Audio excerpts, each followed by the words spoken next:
அதுக்காகவா? போங்க நீங்க வேற. அவங்க நம்ம பார்ட்டிக்கு போகாம இருந்தா அவங்க நம்மள தானே தப்பா நினைப்பாங்க.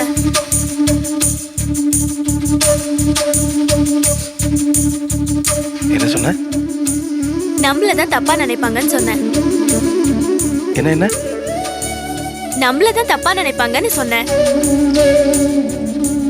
நம்மளன்னா உன்னையும் என்னையும் சேர்த்தா சொல்ற? ஆமா. இந்த ஒரு வார்த்தை போதும் விஜி. இந்த உலகமே எதிர்த்தாலும் நம்ம அந்த பார்ட்டிக்கு போறோம். சிரிக்கிற? இப்ப சொல்லு, என்னை பிடிச்சிருக்கா?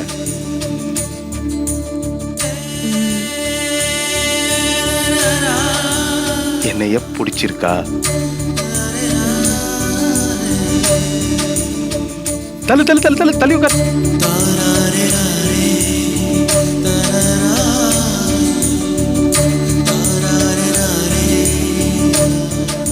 அது எப்படி விஜி? ஒரு பூ மலர்ற மாதிரி, ஒரு பொழுது விடுகிற மாதிரி உன்னால மட்டும் அழகா சிரிக்க முடியுது. ஏதாவது ரகசியம் இருக்கா? தெரியல. இந்த மாதிரிலாம் சிரிக்கணும்னா மனசு முழுக்க சந்தோஷமா இருக்கணும். இப்போ உன் மனசுல அப்படின்னு ஒரு சந்தோஷம் தெரியலங்க. நான் சொல்லட்டுமா? நம்ம 2 பேரும் எப்படி உட்காந்துருக்கோம்? நெருங்கிட்டோம்.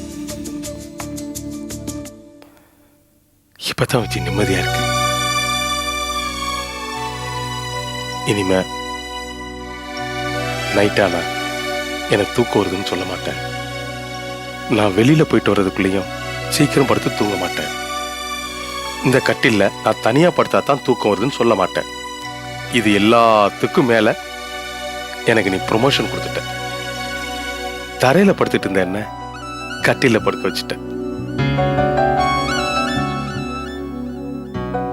அப்படின்னு நான் நினைக்கிறேன். கரெக்ட் தானே? என்ன கேக் கரெக்ட் தானே? ஓ வெக்கல்ல என் கூட கொஞ்சம்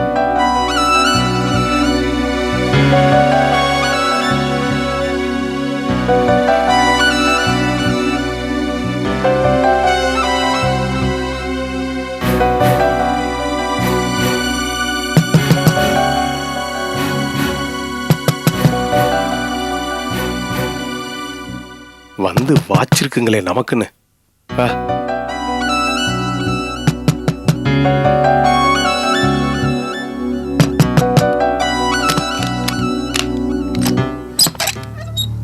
என்ன மாமா நைட் லைமா? கோபி ரொம்ப அவசரம். மீஞ்சூர்ல பெரியப்பா பொண்ணு மயங்கி விழுந்து ரொம்ப சீரியஸா இருக்கலாம். உடனே போயாகணும். ஐயோ பணம் எது வேணுமா மாமா?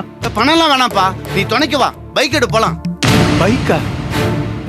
மாமா பைக்கு ரிப்பேரா இருக்கு. மாமா உங்களுக்கு ஆட்டோவோ இல்ல கால் டாக்ஸி ரெடி பண்ணி தரேன், நீங்க அதுல போயிட்டு வந்துருங்க. ஆட்டோல போலாம்பா, நீங்க கூட வா. நானா? மாமா எனக்கு முக்கியமான வேலை இருக்கு. நான் சிவராம் மாமா எழுப்பி விடுறேன், அவரை கூட்டு போயிட்டு வாங்க. அவன் ஒத்து வர மாட்டான்பா, எனக்கு தோதானால நீதான். உடனே வா போலாம். என்ன மாமா?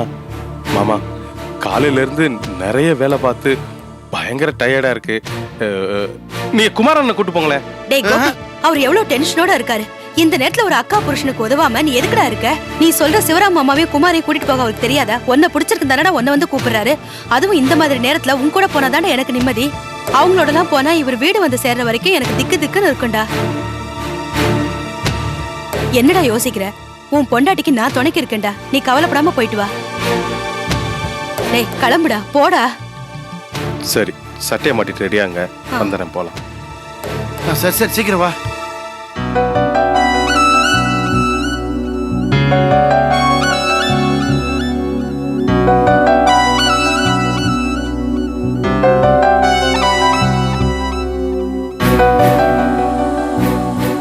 நிலைமையை பாத்தியா?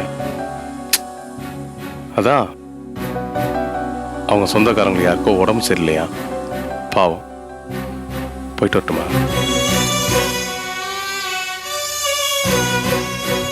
சரி, பத்திரமா போயிட்டு வாங்க.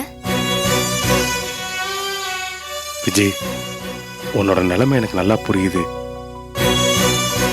அவங்க என்னன்னா, அதான் அக்கா உனக்கு துணைக்கி இருக்காங்களா? சரி, வருத்தப்படாத, ஃபீல் பண்ணாத.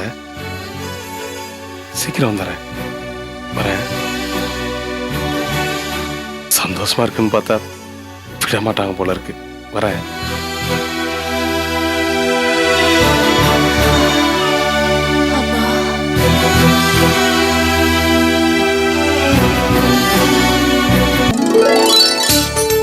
எப்படி இருக்காரு மாப்பிள்ள? பையன் ரொம்ப நல்லா இருக்காங்கன்னு. நல்லா இருக்காருங்க.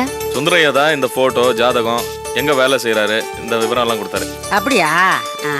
எனக்கு ரொம்ப திருப்தியா இருக்கு. ஏங்க, ஜாதகத்தை ஜோசியர்கிட்ட காமிங்க, பொருத்தம் பார்க்கணும்ல. ஆமாமா, பாத்துடலாம். மாணிக்கா,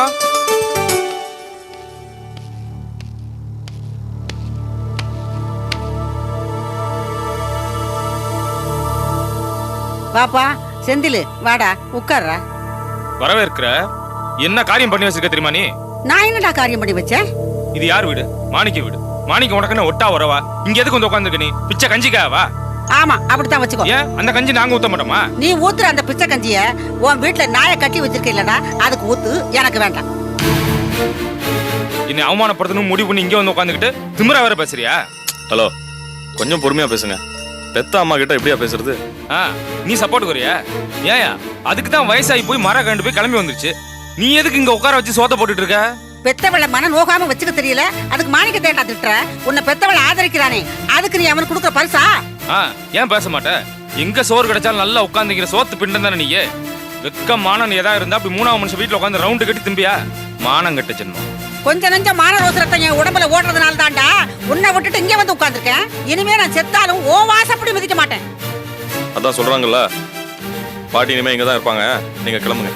ஏய், எங்க அம்மா கூட நான் பேசிக்கிட்டு இருக்கேன், நீ என்னடா நடுவுல? மரியாதை. நீ நின்னு பேசிட்டு இருக்கிறது என் வீடு, நான் பேசதான் செய்வேன். பாட்டி இனிமே இங்க தான் இருப்பாங்க, நீ கிளம்பு. இப்ப புரியுது மாணிக்கம் ஐடியா. கிளம்பி இன்னும் கொஞ்ச நாள் தான் உயிரோடு இருக்கும். அது வரைக்கும் சோத்த போட்டு இங்கேயே செட்டில் பண்ணி வச்சுக்கிட்டா செத்த உடனே மொத்த சொத்தையும் அமைக்கலான்னு பாக்குறேன். வாய முடியா? யாருக்கே வேணும் சொத்து? பெத்த தாயை வச்சு ஒரு வாய் சோறு போட முடியல, ஒழுங்கா வச்சு காப்பாற்ற முடியல, வாய் மட்டும் பேசுறேன். அப்படி போடு. ஏன்பா நீ உங்க அம்மா கொண்டு தண்ணி கொடுத்து வச்சுட்டு பெரிய மனுஷன் மாதிரி இங்க எனக்கு வந்து பஞ்சாயத்து பண்ற? சும்மா இரு. எங்க அம்மா என் கூட இருந்தா கெடுதல்னு ஜாதகத்துல இருந்தது, அதான் தனியா இருக்காங்க. உன்ன மாதிரி நான் கிடையாது. அட போய, சும்மா ஜாதகம் ஜோசின்னு கதை விடுறிய. ஜாதகம் சரியில்லைன்னா பரிகாரம் பண்ணுவாங்க, அதை விட்டுட்டு அம்மாவை கொண்டு தண்ணி கொடுத்துன்னு வைப்பாங்களா? ஏய், என்ன குறை சொல்றதுக்கு உனக்கு எந்த தகுதியும் கிடையாது. டேய், வாய மூடுறா. மாணிக்கத்தை பத்தி பேசுற தகுதி உனக்கு இல்லடா. அது சரி, இப்ப நீ எதுக்கு வந்த அத முதல்ல சொல்லு. வாயை மட்டும் பேசாம என் கூட கிளம்பி வா. அங்க போறது திருண்டு கம்முன்னு. இந்த மாதிரி அதிக பிரச்சனை தரமா நடந்துக்காத. அடே, நீ எனக்கு அறிவு சொல்றது இருக்கட்டும்டா. இந்த நாகரிகம் இல்லாத நடுவீட்டுல வந்து கத்துற பாரு, அத நீ முதல்ல திருத்திக்கோ. இந்த பார், நான் கூட வரமாட்டேன், நீ முதல்ல இங்கிருந்து புறப்படு. ஏ கழுவே, என்ன திமிரா? வரமாட்ட? முடியாதுப்பா. மறுபடியும் நான் உன் கூட வந்து உன் பொண்டாட்டி ஊத்துற பிச்சை கஞ்சியை என்னால குடிக்கவும் முடியாது. அவ சொல்ற சுடுசொல்களை என்னால தாங்கிக்கவும் முடியாது. நீ இங்க இருந்து நடைகட்டுப்பா. கழுவே, நீ செத்து போனா நான் தான் கொல்லி போடணும், அத மறந்துடாத. அட போடா. உயிரோட இருக்கும் போதே ஒருவேளை சோறு போடாதவன் செத்த பிறகு பூவு பொட்டு வச்சு அலங்காரம் பண்ண போறான்னு நான் கண்ணை முடிச்சு பாத்துக்கிட்டு போறானாகும். எவன் கொல்லி வச்சாலும் இந்த கட்டை வேகப்படா. அடடி போடா. கேள்வி, என்ன அவமானப்படுத்தி அனுப்புறல பாக்குறேன். இன்னும் எவ்வளவு நாளைக்கு இந்த ஆட்டோன்னு பாக்குறேன். ஒரு நாள் இவங்களே உன்னை வீட்டை விட்டு வெளியில அடிச்சு துரத்தும் போது நீ என் காலில தான் வந்து விழணும். அது நடக்காதுடா. அப்படியே நடந்தாலும் ஆத்திரியோ குளத்திலேயோ விழுந்து உயிரை விடுவேனே தவிர ஓ வீட்டு வாசப்படியை மதிக்க மாட்டேன். நீ போடா. எப்படியாப்பா? வாங்க பாட்டி.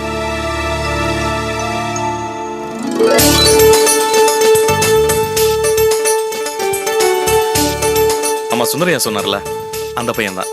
பேர் சந்தோஷ். எப்படிமா இருக்காரு? மாணிக்கம், மாப்பிள்ள பாக்குறதுக்கு லட்சணமா இருக்காருப்பா. ஆமா, இவர் எங்கேயோ வேலை பாக்குறதா சொன்னாரு. எங்க வேலை பாக்குறாரு? கம்ப்யூட்டர் இன்ஜினியர்மா, நல்லா சம்பாதிக்கிறாரு. எந்த கெட்ட பழக்கமும் இல்லையா. அப்படியா? ரொம்ப சந்தோஷம்ப்பா. நான் விசாரிச்ச வரைக்கும் ரொம்ப குணமான பையன் எல்லாரும் சொல்றாங்கம்மா. ஏன்பா மாணிக்கம், நம்ம நிர்மலாக்கு வந்த சம்பந்தம்லாம் இப்படி தள்ளி போயிட்டே இருக்கேன்னு சொல்லி ரொம்ப வருத்தப்பட்டுட்டு இருந்தேன்ப்பா. ஆனா கடவுள் எல்லாத்துக்கும் ஒரு காரணம் வச்சுதான்ப்பா இதெல்லாம் தள்ளி போட்டிருக்காரு. இந்த மாதிரி ஒரு நல்ல வரன் கிடைக்கணுங்கிறதுக்காக தான் அந்த உதவாக்குற சம்பந்தம் எல்லாம் தள்ளி போயிருந்திருக்கு. நல்ல வசதியான இடமா இது. டேய் மாணிக்கம், இந்த இடத்த எப்படியாவது முடிச்சிருப்பா. இதுவும் இல்லைன்னா என் மனசு ஒடிஞ்சு போயிடும்பா. நிர்மலாவும் ரொம்ப வெறுத்து போயிடுவா. என்னம்மா நீங்க? நான் எதுக்கு இருக்கேன்? அசால்ட்டா இருக்க கூடாதுப்பா. படபடன்னு பேசி முடிச்சிடணும். நான் அதுக்காக தான்ப்பா சொல்றேன். அம்மா, என் வசதிக்கு மீறி அவங்க கேட்டாலும் அவங்க கேட்ட சீர்வரிசைய கடன் வாங்கியாவது முடிச்சிடுறேன். இந்த கல்யாணம் மட்டும் தட்டி போகாம நான் பாத்துக்கிறேம்மா. இத பாருப்பா, எப்படியாவது பேசி படபடன்னு முடிச்சிட்டு காரியத்தை. ஆனா என்னப்பா ஆனா? இல்லம்மா, பொண்ணு பாக்குறதுக்கே ஒத்துக்க மாட்டேன்னு மூஞ்சில அடிச்ச மாதிரி நிர்மலா சொல்றாளே, அதான் யோசனையா இருக்கு. டேய், அவ பழச நினைச்சு வளர்றாப்பா. அவ போக்குல விட்டுதாப்பா பிடிக்கணும். எப்படிமா? இத பாருப்பா, ஆரம்ப ஏற்பாட்டை கொஞ்சம் கமுக்கமா பண்ணுவோம். பின்னாடி அவளுக்கு எடுத்து சொல்லி எப்படியாவது ஒத்துக்க வச்சிடலாம். நீங்க சொல்றது எனக்கு புரியவே இல்லம்மா. பொண்ணு பார்த்ததுக்கு அப்புறம் தானே மேற்கொண்டு பேச முடியும். இத பாருப்பா, பொண்ணு பாக்குற விஷயம் அவளுக்கு தெரிஞ்சா முரண்டு பண்ணுவா. அதனால நேரடியா பண்ண வேணான்னு சொல்றேன். வேற எப்படி? மாணிக்கம், சரவுக்கு வளகாப்பு பண்றோம்ல, அன்னைக்கு அவங்களையும் தெரிஞ்சவங்கள வரவழைக்கிற மாதிரி மாப்பிள்ளை வீட்டுக்காரங்களையும் வர வைப்போம். வளகாப்புக்கு வந்தவங்க நிர்மலாவையும் பார்த்த மாதிரி இருக்கும். அவங்களுக்கு பிடிச்சு போச்சுன்னா மேற்கொண்ட விஷயங்களையும் பேசி முடிச்சிடலாம்ல. என்னப்பா சொல்ற? சரிம்மா. ஒருவேளை நிர்மலாவையே அவங்களுக்கு பிடிக்காம போயிடுச்சுன்னு வச்சுக்கோ, நிர்மலா அதை பத்தி வருத்தப்பட மாட்டால. ஏய், நிச்சயமா என் பொண்ணு அவங்களுக்கு பிடிக்காம போகாதுடா. அம்மா, ஒருவேளை புடிச்சு போச்சுன்னா எப்படிம்மா நிர்மலாவை சம்மதிக்க வைக்கிறது? இத பார், நீ அதை பத்தி எல்லாம் கவலைப்படாத. நிர்மலாவை சம்மதிக்க வைக்க வேண்டிய பொறுப்பு என்னோடது. சரிம்மா, இதுவும் நல்ல யோசனை தான் எனக்கு தோணுது. அப்புறம் என்னப்பா, மாப்பிள்ளை வீட்டுக்காரங்களுக்கு என்னைக்கு வர சௌகரியப்படும் சொல்லி கேளு. அன்னைக்கே சரோவுக்கு வளகாப்ப வச்சிருவோம். சரிம்மா. ஆமா, கிளவி இப்போ நம்ம வீட்டில் தான் இருக்கு. பையனை மருமகளை ஏதோ கொடுமைப்படுத்திருக்காங்கன்னு பாட்டி நேரம் கிளம்பி கோயிலில் போய் உக்காந்துருக்கு. நான் பார்த்து கூட்டிட்டு வந்தேன். இதை தெரிஞ்சுக்கிட்டு அவ பையன் வந்து என்கிட்ட தகராறு பண்றான். பாவம், அந்த கிழவிக்கு நம்மளை விட்டா யாருப்பா இருக்காங்க? அந்த முட்டா பையலுக்கு நல்லா கொடுத்து அனுப்பிச்சியா? நல்லா சொல்லி அனுப்பிச்சேன். பாவம் பாட்டி ரொம்ப வருத்தப்படுதுமா. நாம இருக்கோம்னு சொல்லி அந்த கிழவிக்கு ஆறுதல் சொல்ல வேண்டியதானப்பா. அததாம்மா நானும் சொன்னேன்.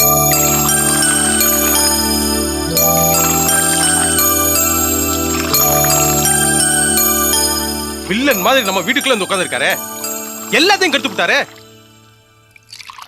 இந்த வயசை தனியா போறதுக்கு வரணும் பயம் வேண்டி கிடக்கு. நம்ம பொழப்புல கைய வச்சுட்டாரே. சை, உடன் பிறந்தே கொல்லும் வியாதின்னு சொல்லுவாங்க.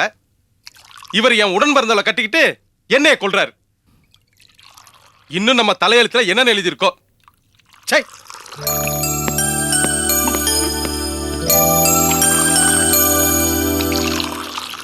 கோபி, வாங்க அண்ணே.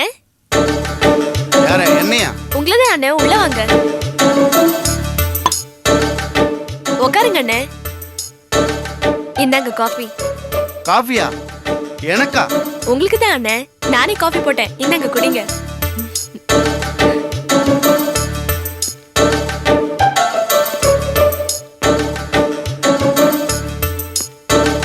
பாத்தீங்களா மாமா, என்னைக்காவது ஒரு நாள் உங்க கூட பிறந்த தங்கச்சியே உங்களை வாங்கனேன்னு கூப்பிட்டு காஃபி கொடுத்துருக்காங்களா? ஆமா ஆமா. ஏனே, நேத்து ராத்திரி யாருக்கோ உடம்பு சரியில்லைன்னு போனீங்களே, இப்ப எப்படி இருக்காங்க? இப்ப பரவாயில்லம்மா. ராத்திரி பூரா அங்க இருந்துட்டு விடிகாலம் தான் வந்தோம்.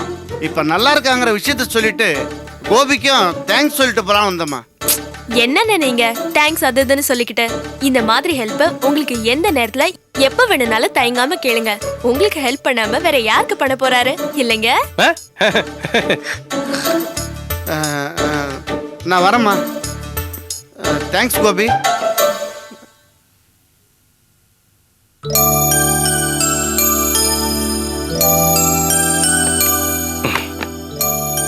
ரொம்ப சந்தோஷமா இருக்கு விஜி. இந்த மாதிரி நீ கலகலன்னு பழகிறத பார்க்கும்போது எவ்வளவு சந்தோஷமா இருக்கு தெரியுமா?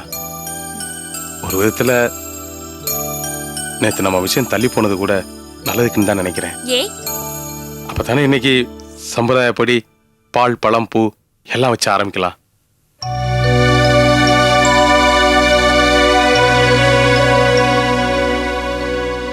விஜி, என்ன முகம் டல்லாயிருச்சு?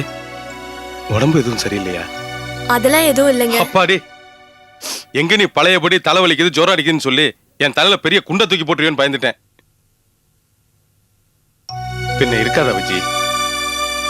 விஸ்வாமித்திற்கு அடுத்தபடியா தவ வலிமை மிக்க ஒரே ஆள் நான் தான். எவ்வளவு குழப்பங்கள், அது தொடர்ந்து எவ்வளவு சோதனைகள், அது எல்லாத்தையும் தாண்டி இன்னைக்கு தான் ஒண்ணு சேர போறோம். விஜி, பரிவர்த்தனை நடக்கும்போது அதுக்கு ஒரு அட்வான்ஸ் உண்டு இல்லையா?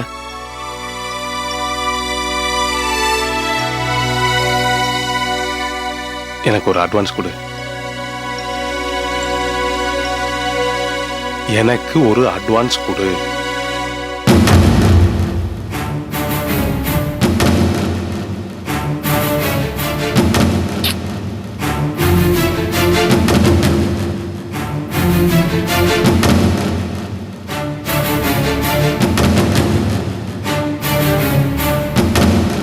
விஜி, விஜி, என்ன எனக்கு ஒரு அட்வான்ஸ் கேட்டேன், சைலண்டா இருக்க? என்னங்க நீங்க எப்ப பார்த்தாலும் இதே நினைப்பு தானா? சச்சா, அப்படிலாம் ஒண்ணும் இல்ல. இதே இது நாளைக்கு கேட்டா நீ சகஜமா கொடுக்க போற. சரி விஜி, நான் ஆபீஸ் கிளம்புறேன். விஜி, ரெடியா இரு. ஈவினிங் வந்து உன்னை பார்ட்டிக்கு கூட்டு போறேன். அப்புறம் பார்ட்டிக்கு நான் என்ன ட்ரெஸ் போடணுங்கிற நீ செலக்ட் பண்ணணும், நீ என்ன ட்ரெஸ் போடணுங்கிற நான் செலக்ட் பண்ணுவேன். ஓகே, வரேன் விஜி.